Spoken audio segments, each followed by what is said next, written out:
যে কোনো সময়ে যে কোনো দুর্ঘটনা যে কারো জীবনেই ঘটতে পারে। জীবনে কোনো প্রকার দুর্ঘটনার সম্মুখীন হতে হয়নি এমন মানুষের সংখ্যা খুব কমই আছে।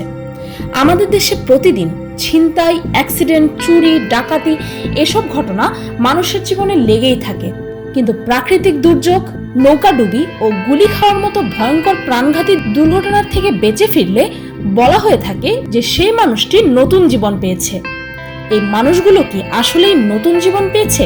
এরা কি আসলেই এই পৃথিবীর সবচেয়ে সৌভাগ্যবান মানুষ, নাকি এই ধরনের উক্তি নিছকই বাড়াবাড়ি? তার উত্তর আপনারা পিনিকপার আজকের পর্ব দেখলেই হয়তো পেয়ে যাবেন। কেননা আজকের পর্বে আপনারা দেখবেন কিছু মানুষের জীবনে ঘটে যাওয়া এমন কিছু দুর্ঘটনা যার থেকে বেঁচে ফেরা নিশ্চিত অসম্ভব বলে মনে হলেও এই মানুষগুলো প্রাণে বেঁচে গিয়ে সারা বিশ্বের মানুষদের চমকে দিয়েছে।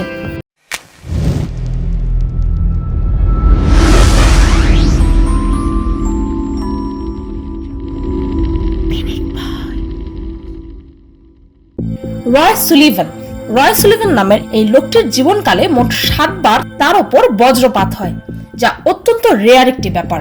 কিন্তু তার থেকেও বেশি অবিস্মরণীয় হচ্ছে যে সে মোট 7 বার বজ্রপাতের শিকার হওয়ার পরও প্রাণে বেঁচে যায়। আর তাই তাকে তার আশেপাশের মানুষেরা দ্য স্পার্ক রেঞ্জার ও হিউম্যান লাইটনিং রড নামে ডাকত। 7 বার বজ্রপাতের ফলে তার হাত, পা, বুক, কাঁচ সহ দেহের বেশিরভাগ অংশই ঝলসে যায়। তাও সে সেগুলো থেকে কিছুদিনের মধ্যেই রিকভারও হয়ে যেত। যদিও এত কিছুর পরও সে বারবার প্রাণে বেঁচে যাচ্ছিল, কিন্তু 79 বছর বয়সে সে আত্মহত্যা করে নিজের জীবন দিয়ে দেয়। কিন্তু আজ পর্যন্ত তার সৌভাগ্যের ব্যাপারে জেনে মানুষ হতভম্ব হয়ে যায়।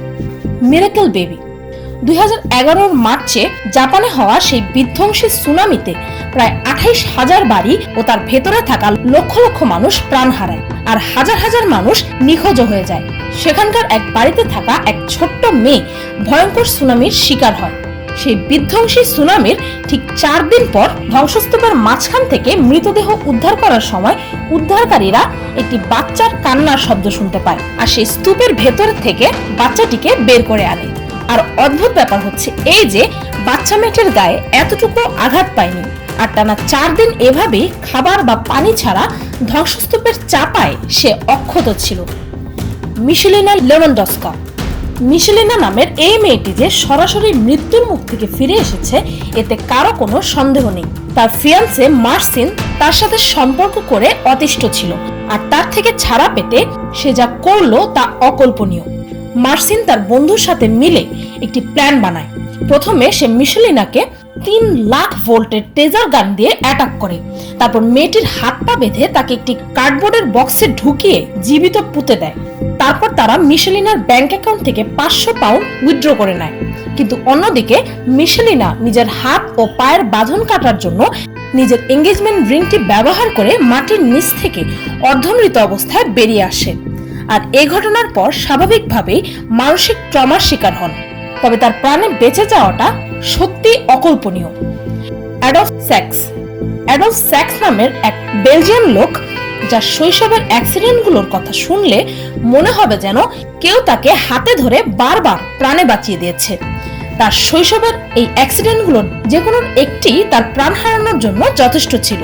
যেমন একবার সে 3 তলা বাড়ির ছাদ থেকে নিচে পড়ে যায় ও সরাসরি মাথায় গুরুতর আঘাত পায়। তারপর অ্যাসিড খেয়ে ফেলা, লোহার পিন গিলে ফেলা, এক বোমা বিস্ফোরণের সময় উপস্থিত থাকা সত্ত্বেও খানিকটা পুড়ে যাওয়া, গরম তাওয়ায় পড়ে যাওয়া, ভার্নিশের দ্বারা শ্বাসরোধ হয়ে যাওয়া, এমনকি নদীতে ডুবতে ডুবতে একটুর জন্য বেঁচে যাওয়া। তার জীবনের এই অনবরত দুর্ঘটনার সাক্ষী তার মা ছেলেকে বাঁচানোর আশা ছেড়ে দেয়, কিন্তু আশ্চর্যজনকভাবে সে 79 বছর পর্যন্ত বাঁচে ও বিখ্যাত মিউজিক্যাল ইনস্ট্রুমেন্ট স্যাক্সোফোনেরও আবিষ্কার করে। রন হান্ট 2003-এ রন হান্ট নামে এক কনস্ট্রাকশন ওয়ার্কার কাজ করার সময় হঠাৎই একটি 18 ইঞ্চি লম্বা ড্রিল মেশিনের উপর পড়ে যায় ও ড্রিল মেশিনের রডটি সরাসরি তার স্কাল অর্থাৎ মাথার খুলি ভেদ করে অপর পাশ দিয়ে বেরিয়ে যায়। কিন্তু অলৌকিকভাবে ড্রিল মেশিনটি তার মাথার পেছন দিয়ে ঢুকে চোখ দিয়ে বের হয়, কিন্তু তার ব্রেইনে কোনো প্রকার আঘাতই সে পায় না, বরং রডটি দিয়ে ব্রেনটি খানিকটা সাইড হয়ে যায়। তারপর ডাক্তাররা তার মাথা থেকে রডটি বের করে আনলে অলৌকিকভাবে সে বেঁচে যায়। ক্যালব হোয়াইটবাই ওয়াশিংটন নিবাসী এক লোক একটি কুয়াশাচ্ছন্ন রাতে গাড়ি চালিয়ে যাচ্ছিল, কিন্তু একটি ট্রাক ব্যালেন্স হারিয়ে সোজা তার গাড়িটিকে এক পাশ থেকে ধাক্কা দেয়। এই ধাক্কা সামলানোর আগেই অপর পাশ থেকে আরো একটি ট্রাক ক্যালেবের গাড়িকে চাপা দেয়। দুই ট্রাকের চাপায় গাড়িটি একটি টিনের ক্যানের মতো ক্রাশ হয়ে গিয়েছিল, কিন্তু কেলভিনের হয়তো মরার কোনো প্ল্যানই ছিল না। তাই তো অবিশ্বাস্যভাবে সেই দুমড়ে মুচড়ে যাওয়া গাড়ির ভেতরে থেকেও সে সম্পূর্ণ সুরক্ষিত ছিল। শুধুমাত্র তার বাম চোখের ভ্রুর জায়গাতে হালকা আঁচড় আর বাম হাতে হালকা আঘাত পাওয়া ছাড়া কোনো প্রকার গুরুতর আঘাতই সে পায়নি। আহাদ ইসরাফিল, এই ছেলেটিকে অনেক মানুষই মিরাকেল বয় বলে ডাকে, কেননা 1947 সালে ছেলেটি তার মাথায় গুলি খায়, যেটির কারণে সে তার মাথার এক বড় অংশ হারায়। তবুও সে আশ্চর্যজনকভাবে প্রাণে বেঁচে যায়। 14 বছর বয়সের আহাদ একটি সুপারমার্কেটে কাজ করত। তখন সেই সুপারমার্কেটে আসা এক লোকের দ্বারা ভুলবশত গুলি লেগে সরাসরি তার ডান দিকের বড় একটা অংশ ধ্বংস হয়ে যায়। তারা 5 ঘন্টার অপারেশনের পর অলৌকিকভাবে তার জ্ঞান ফিরে আসে, এমনকি সে কথা বলারও চেষ্টা করে। তার মায়ের ব্যাখ্যা অনুযায়ী তার মাথাটি সে সময় একটি পাংচার্ড বলের মতো দেখাচ্ছিল, তবে পরে ডাক্তাররা সিলিকন ইমপ্ল্যান্ট বসিয়ে কোনো রকম তার মাথাটিকে গোল আকার দেওয়ার চেষ্টা করেছে। আজ আহাদ 42 বছর বয়সে অনার্স কমপ্লিট করা, আর তার অর্ধেক ব্রেন নিয়েও সে একটি সুস্থ জীবনযাপন করছে। ফ্রেম সালাক নামের এই লোকটি মোট 7 বার মৃত্যুকে ফাঁকি দিয়েছে। 1962 সালে একটি ভয়ঙ্কর ট্রেন ক্র্যাশ থেকে সে অদ্ভুতভাবে বেঁচে যায়, যেখানে সেই ট্রেনে থাকা বেশিরভাগ মানুষই মারা গিয়েছিল। তার পরের বছরই সে যেই প্লেনে যাত্রা করছিল সেই প্লেনটি ক্র্যাশ করে, আর সেই প্লেনটি ক্র্যাশ করার কিছুক্ষণ আগে প্লেনের দরজা দিয়ে প্যারাশুট ছাড়াই সে ছিটকে পড়ে নিচে, আর অলৌকিকভাবে সে নিচে থাকা খড়ের স্তূপের ওপর পড়ে যাওয়ার ফলে প্রাণে বেঁচে যায়। আর সেই প্লেনে থাকা প্রত্যেকটি মানুষই সেই ঘটনায় মারা যায়। এমনকি সে একটি বাস ক্র্যাশ, বাসের টক্কর, 2 বার গাড়িতে আগুন লেগে যাওয়া, এমনকি তার গাড়ি সহ সে উঁচু পাহাড় থেকে পড়েও যায়, কিন্তু কোনো কিছুই যেন তার প্রাণ কেড়ে নিতে পারছিল না। আর সে সুস্থ ও অক্ষতভাবে 73 বছর বয়সে $1 মিলিয়ন লটারিও জেতে। সত্যি ফ্রেন্ড সালকের মতো ভাগ্যকে ব্যাখ্যা করার মতো ভাষাই নেই আমার কাছে। ভয়ঙ্কর অ্যাক্সিডেন্ট। একটি কনস্ট্রাকশন সাইটের পাশ দিয়ে যাওয়া একটি গাড়ির উইন্ডশিল্ড ভেদ করে হঠাৎই ধাতুর তৈরি মস্ত বড় এক ধারালো জিনিস ঢুকে যায়, আর 1 ইঞ্চ এদিক সেদিক হলেই ড্রাইভারের গলা শরীর থেকে আলাদা হয়ে যেত। সৌভাগ্য বোধহয় একেই বলে। প্রতিটি মানুষের জন্য মৃত্যু অবধারিত। মৃত্যুর স্বাদ একদিন না একদিন সবাইকেই নিতে হবে, কিন্তু যারা মৃত্যু দরজা থেকে বেঁচে ফিরে এসেছে বেশিরভাগ ক্ষেত্রেই তাদের কাছে জীবনটাকে মহামূল্যবান বলে মনে হয়। তার কারণ হচ্ছে এই জীবনটাকে খোয়াতে গিয়ে শেষ মুহূর্তে অলৌকিকভাবে ফিরে পেয়ে জীবনের আসল মূল্য বুঝতে পারে। কিন্তু এই ধরনের প্রাণঘাতী সিচুয়েশনে না পড়েই যদি আমরা এগুলো থেকে এই শিক্ষা নিতে পারতাম যে আমাদের জীবনটা সবসময় একটি উপহার, কখন কে চলে যাবে তা কেউ জানে না। যে কোনো মুহূর্তই যে কারো জীবনের শেষ মুহূর্ত হতে পারে।